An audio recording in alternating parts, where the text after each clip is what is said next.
वो लड़की कोई ख़ास है। इस तरह आयशा को भी आदिल के बारे में कुछ ऐसा ही महसूस होता है। इनकी मुलाकात बार-बार नहीं होती है, लेकिन वो दोनों एक-दूसरे को दिल से याद करते रहते हैं और दिलों में मोहब्बत परवान चढ़ती है। एक दिन आदिल को किसी काम के सिलसिले में दूर-दराज़ पहाड़ों में जाना पड़ता है। वो एक कदीम गार के बारे में सुनकर वहाँ का रुख करता है, जो बुलंदी पर वाक़ है और काफ़ी ख़तरनाक रास्ते से गुज़र कर वहाँ पहुँचना होता है। आदिल के दिल में तजस्सुस होता है और वो इस सफ़र का फ़ैसला कर लेता है। मगर रास्ते में वो एक बड़े हादसे का शिकार हो जाता है और पहाड़ों में गुम हो जाता है। इधर आयशा को जब आदिल के गुम होने की खबर मिलती है तो वो गमज़दा हो जाती है। वो इसे दिल से चाहती है और उसके इंतज़ार में अपने दिल को मजबूत करती है।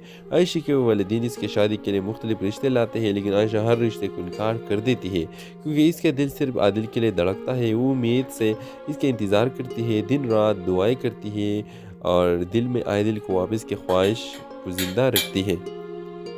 कई महीने गुजर जाते हैं मगर आयशा का दिल के लिए इंतज़ार ख़त्म नहीं होती। वो एक दिन अचानक ज़ख्मी हालत में आदिल को इलाके के एक गाँव में नमूदार होता है। उसे वहाँ के मुकामी लोगों ने बचा लिया था। इसके मरहम पट्टी की होती है जिससे ही आदिल अपनी हालत में बेहतर होता है।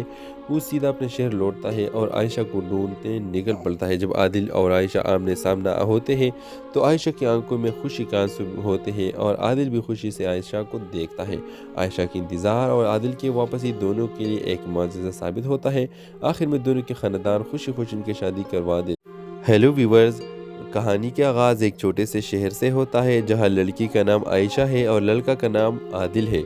दोनों की मुलाकात इत्तिफाकन बाजार में होती है। आदिल जब आयशा को पहली बार देखता है तो उसे महसूस होता है कि वो लड़की कोई ख़ास है। इस तरह आयशा को भी आदिल के बारे में कुछ ऐसा ही महसूस होता है। इनकी मुलाकात बार-बार नहीं होती है, लेकिन वो दोनों एक-दूसरे को दिल से याद करते रहते हैं और दिलों में मोहब्बत परवान चढ़ती है।